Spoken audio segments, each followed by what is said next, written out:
নমস্কার বন্ধুরা, আপনাদের সবাইকে সিম্পল অ্যাস্ট্রোলজি চ্যানেলে স্বাগত জানাই। রাশিচক্রের একাদশ এবং আমাদের অন্যতম প্রিয় রাশি হল কুম্ভ রাশি। কুম্ভ রাশির জাতক জাতিকারা ধৈর্যশীল ও সতর্ক। একাধিক বিষয়ের প্রতি আপনাদের আগ্রহ থাকে। প্রচলিত নিয়ম ও শৃঙ্খল ভেঙে আপনারা নতুন কিছু করতে আগ্রহী হয়ে থাকেন। আকর্ষণীয় ব্যক্তিত্বের অধিকারী হন আপনারা সাধারণত স্বাধীনচেতা ও পরোপকারী, এমনই আপনাদের ব্যক্তিত্ব। আজকের এই ভিডিওটিতে আমরা কুম্ভ রাশির জাতক জাতিকাদের আগামী অক্টোবর মাসটি কেমন কাটতে চলেছে সেই সম্পর্কে বিস্তারিত আলোচনা করব।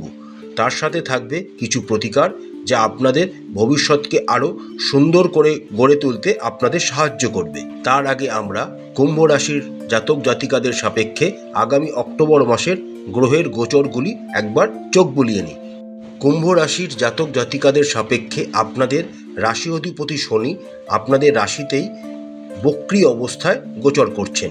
আপনাদের দ্বিতীয় ঘরে রাহু মহারাজ গোচর করছেন, চতুর্থ ঘরে দেবগুরু বৃহস্পতি গোচর করছেন, পঞ্চম ঘরে মঙ্গল গোচর করছেন, অষ্টম ঘরে রবি বুধ ও কেতু একত্রে গোচর করছেন, শুক্র আপনাদের নবম ঘরে এক্সল্টেড অবস্থায় গোচর করছেন। আপনাদের বর্তমানে সাড়ে সাতির দ্বিতীয় পর্যায় চলছে, যা 2025 সালের মার্চ মাস পর্যন্ত চলবে। 10ই অক্টোবর থেকে বুধ তুলা রাশিতে গোচর করা শুরু করবেন। 10ই অক্টোবর থেকেই দেবগুরু বৃহস্পতি বৃষ রাশিতে বক্রী হবেন। 12ই অক্টোবর থেকে শুক্র বৃশ্চিক রাশিতে গোচর করা শুরু করবেন। 16ই অক্টোবর থেকে রবি তুলা রাশিতে গোচর করা শুরু করবেন। 18ই অক্টোবর থেকে মঙ্গল কর্কট রাশিতে নিচস্থ অবস্থায় গোচর করতে শুরু করবেন।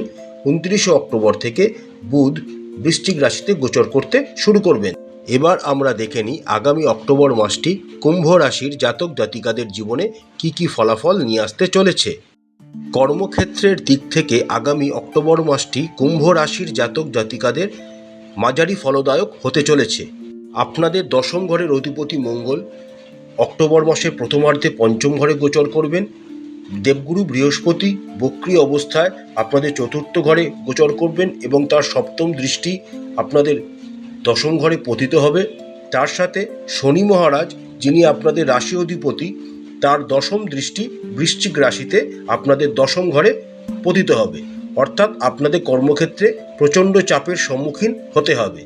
তবে হতাশ হবেন না, নিজেদের দৃঢ় মনোভাব বজায় রাখুন এবং সমস্ত কাজকে নিজের বুদ্ধির দ্বারা সম্পন্ন করার চেষ্টা করুন। এই সময় কুম্ভ রাশির জাতক জাতিকারা যদি চাকরি পরিবর্তন করার চিন্তা করেন তাহলে তা করতে পারেন, সময়টা অনুকূল। মাসের দ্বিতীয়ার্ধে যখন মঙ্গল আপনাদের ষষ্ঠ ঘরে গোচর করতে শুরু করবেন তখন আপনাদের কর্মক্ষেত্রের অবস্থার উন্নতি ঘটতে দেখা যাবে।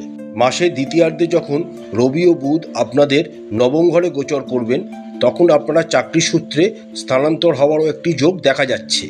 তার সাথে সাথে শুক্র যখন আপনাদের দশম ঘরে গোচর করবেন তখন থেকে আপনাদের চাকরির অবস্থার উন্নতি ঘটবে এবং আপনারা চাকরিতে এই সময় পদোন্নতিরও আশা করতে পারেন।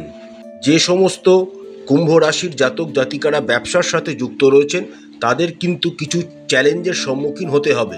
আপনাদের রাশিতে শনি মহারাজ বক্রী অবস্থায় গোচর করছেন এবং তার সপ্তম দৃষ্টি আপনাদের ব্যবসা স্থানে পড়ার জন্য বিভিন্ন রকম চ্যালেঞ্জ আপনাদের জীবনে আসবে।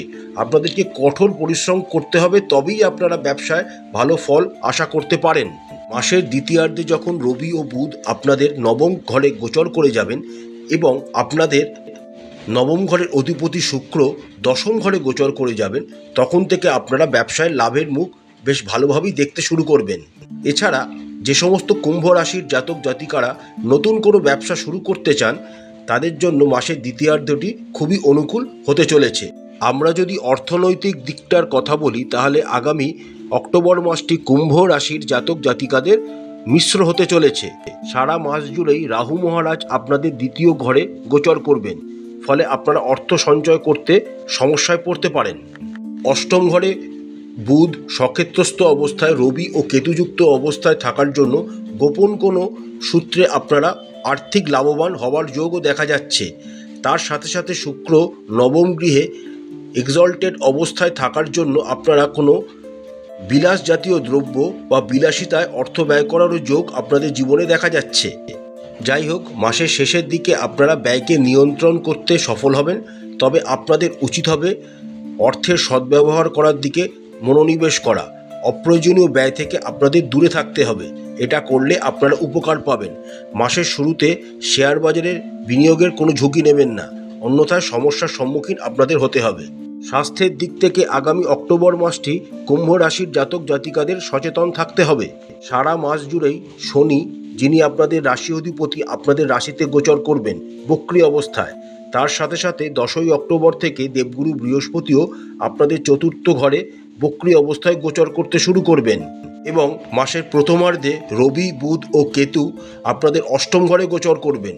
এই সমস্ত গ্রহগুলির প্রতিকূল অবস্থান আপনাদেরকে সারা মাস জুড়েই স্বাস্থ্য সমস্যা দিতে থাকবে। এমন পরিস্থিতিতে আপনাদের স্বাস্থ্য সম্পর্কে সচেতন হতে হবে। প্রতিদিন সকালে আপনারা মর্নিং ওয়াক করতে পারেন। সহজে হজম হয় এমন খাবার খান। সকালে হালকা খাবার খেলে পেট সংক্রান্ত সমস্যা থেকে আপনারা দূরে থাকবেন।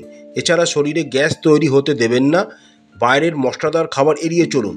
রক্ত সংক্রান্ত কোনো সমস্যাও আপনাদেরকে কষ্ট দিতে পারে, তাই অবশ্যই নিজেকে সচেতন রাখুন। অক্টোবর মাসের শেষ সপ্তাহে আপনাদের স্বাস্থ্যের উন্নতি ঘটবে এবং আপনারা পুরনো কোনো স্বাস্থ্য সমস্যা থাকলে সেখান থেকে মুক্তি পাবেন। যে সমস্ত কুম্ভ রাশির জাতক জাতিকারা প্রেমের সম্পর্কে রয়েছেন তাদের মাসের শুরুটা দুর্বল প্রকৃতির হতে চলেছে। আপনাদের পঞ্চম ঘরের অধিপতি বুধ অষ্টম ঘরে রবি ও কেতুযুক্ত অবস্থায় গোচর করবেন এবং মঙ্গল আপনাদের পঞ্চম ঘরে গোচর করবেন। এমন পরিস্থিতিতে আপনাদের প্রেমজ সম্পর্কের মধ্যে ভালোবাসা কমতে শুরু করবে এবং এই সময় আপনারা একে অপরের ত্রুটিগুলি খুঁজে বের করার আপ্রাণ চেষ্টা করবেন, যা আপনাদের প্রেমজ সম্পর্কের জন্য সুখকর হবে না। তাও শুক্র আপনাদের নবম ঘরে সক্ষেত্রস্থ অবস্থায় তুলা রাশিতে গোচর করবেন। তিনি আপনাদের ভালোবাসার উপাদান সবসময় জুগিয়ে যাবেন। মাসের দ্বিতীয়ার্ধে যখন আপনাদের পঞ্চম ঘরের অধিপতি বুধ, রবি একত্রে নবম ঘরে প্রবেশ করবেন তখন এই সমস্যাগুলি ধীরে ধীরে হ্রাস পেতে শুরু করবে এবং আপনাদের সম্পর্কের মধ্যে আবার ভালোবাসা নতুন করে ফিরে আসবে। তার সাথে সাথে মঙ্গল আপনাদের পঞ্চম ঘর থেকে গোচর করে যাবেন ষষ্ঠ ঘরে।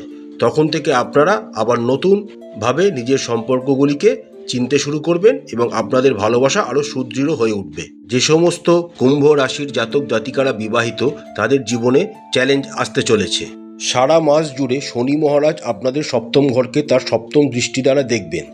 এছাড়া আপনাদের অষ্টম ঘরে আপনাদের সপ্তমপতি রবির অবস্থান আপনাদের শ্বশুরবাড়ির তরফ থেকেও কিছু ঝামেলা ঝঞ্ঝাট নিয়ে আসতে পারে।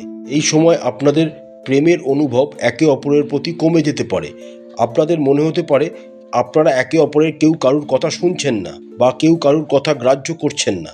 এই ভুল বোঝাগুলি আপনাদের সম্পর্ককে সমস্যায় ফেলতে পারে, তাই আপনাদের সতর্ক থাকতে হবে। মাসের দ্বিতীয়ার্ধে যখন রবি, যা আপনাদের সপ্তম ঘরের অধিপতি, এবং বুধ একত্রে আপনাদের নবম ঘরে তুলা রাশিতে গোচর করে যাবেন তখন পরিস্থিতি অনেকটা স্বাভাবিক হয়ে উঠবে।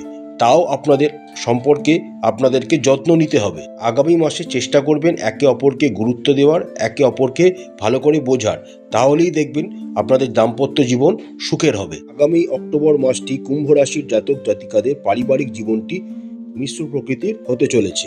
আপনাদের দ্বিতীয় ঘরে রাহু মহারাজ গোচর করছেন এবং দ্বিতীয় ঘরের অধিপতি দেবগুরু বৃহস্পতি আপনাদের চতুর্থ গৃহে গোচর করছেন এবং রবি, বুধ ও কেতু দৃষ্টি আপনাদের দ্বিতীয় ঘরে পড়ছে। তাই পরিবার নিয়ে আপনার মনে কিছু অসন্তোষ জন্মাতে পারে। পরিবারে কোনো বিষয় ঐক্যমতের অভাব দেখা দিতে পারে। এছাড়া কিছু সম্পত্তি সংক্রান্ত সমস্যাও দেখা দিতে পারে, যা পরিবারের পারিবারিক জীবনকে নষ্ট করতে পারে। মাসের দ্বিতীয়ার্ধে যখন দেবগুরু বৃহস্পতি বক্রগতি ধারণ করবেন এবং শুক্র আপনাদের চতুর্থ ঘরের অধিপতি যখন তিনি আপনাদের দশম ঘরে গোচর করে যাবেন তখন এই সমস্ত প্রতিকূল অবস্থান থেকে আপনারা ধীরে ধীরে বেরিয়ে আসতে পারবেন এবং আপনাদের পরিবার সুখ সমৃদ্ধিতে ভরে উঠবে। এছাড়া এই সময় কোনো আপনারা স্থাবর বা অস্থাবর সম্পত্তিও কিনতে পারেন। শনি মহারাজ বর্তমানে আপনাদের তৃতীয় ঘরকে আলোকিত করছেন। মাসের দ্বিতীয়ার্ধে রবি, বুধও আপনাদের তৃতীয় ঘরকে দেখবেন। তার সাথে মঙ্গল, যিনি আপনাদের তৃতীয় ঘরের অধিপতি, তিনি ষষ্ঠ ঘরে গোচর করে যাবেন।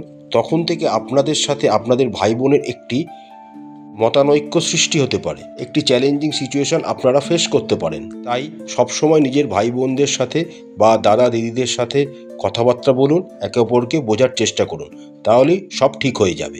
প্রতিকার স্বরূপ কুম্ভ রাশির জাতক জাতিকারা রাশির বীজ মন্ত্র 108 বার করে জপ করবেন। রাশি অধিপতি শনিদেবের বীজ মন্ত্র 108 বার করে জপ করবেন। প্রত্যেক দিন শিব বিষ্ণু সহস্রনাম স্তোত্র পাঠ করবেন। বিভিন্ন সমস্যা থেকে মুক্তি পেতে ভগবান শ্রীকৃষ্ণকে মাখন ও চিনির মিছরি নিবেদন করবেন এবং সেটি নিজে প্রসাদ হিসাবে গ্রহণ করবেন। মা দক্ষিণাকালীর পূজা করবেন এবং যদি সম্ভব হয় মহালক্ষ্মীর যে কোনো একটি মন্ত্র 108 বার জপ করবেন, তাহলে আপনাদের আর্থিক শ্রীবৃদ্ধি ঘটবে। আশা করছি বন্ধুরা আগামী অক্টোবর মাসটি কুম্ভ রাশির জাতক জাতিকাদের খুব ভালো কাটবে। মা তারা আপনাদের সমস্ত মনের ইচ্ছা পূরণ করুন, আপনাদের মঙ্গল করুন। আমাদের চ্যানেলটি ভালো লাগলে লাইক করবেন, শেয়ার করবেন, সাবস্ক্রাইব করবেন। নমস্কার।